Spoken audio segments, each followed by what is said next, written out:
રાજકોટમાં આજે ગરમીનો પારો છે તે 43 થી 45 ડિગ્રી છેલ્લા ઘણા દિવસથી જોવા મળી રહ્યો છે. ત્યારે લોકોના સ્વાસ્થ્યને જાળવી રાખવા સિવિલ હોસ્પિટલમાં અત્યારે 20 બેડનો છે જે હીટવેવનો વોર્ડ તૈયાર કરવામાં આવ્યો છે. તેમાં ખાસ કરીને અત્યાર સુધીમાં જો વાત કરીએ તો જે દર્દીઓ છે તેમને કઈ પ્રકારે સારવાર મળી છે, તો તેમાં ડોક્ટરનું કહેવું છે કે અત્યારે એક દર્દી હતા જેમને સારવાર મેળવી છે હીટવેવની, તેઓને પણ રજા આપી દેવામાં આવી છે. ત્યારે આઈવી ફ્લુઇડ અને દવાઓના જથ્થો પણ પૂરતો છે. ત્યારે વધુ માહિતી માટે અત્યારે ફૂલછાપ ડિજિટલના માધ્યમથી ડોક્ટર રોયે વિશેષ માહિતી છે તે વોર્ડની અને ખાસ તો હીટવેવને લઈને પૂરી પાડી છે.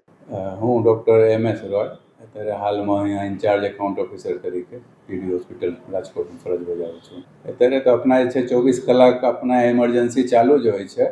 એમાં દરેક પ્રકારના દર્દી આવતા હોય છે અને એમાં હીટવેવનો કોઈ દર્દી આવે સામાન્ય પ્રકારનો તો સારવાર મળે જ છે.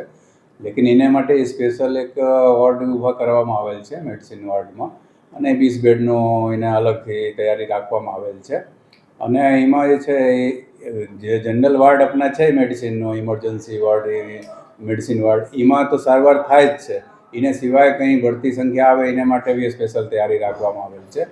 એના પૂરતી તૈયારી રાખવામાં આવેલ છે કે દવાઓ જેટલા છે, આઈવી ફ્લુઇડ છે, અને એ બધી તૈયારી કરવામાં આવેલ છે. ડૉક્ટરોનો તૈયારી ટીમ તરીકે રાખવામાં આવેલ છે.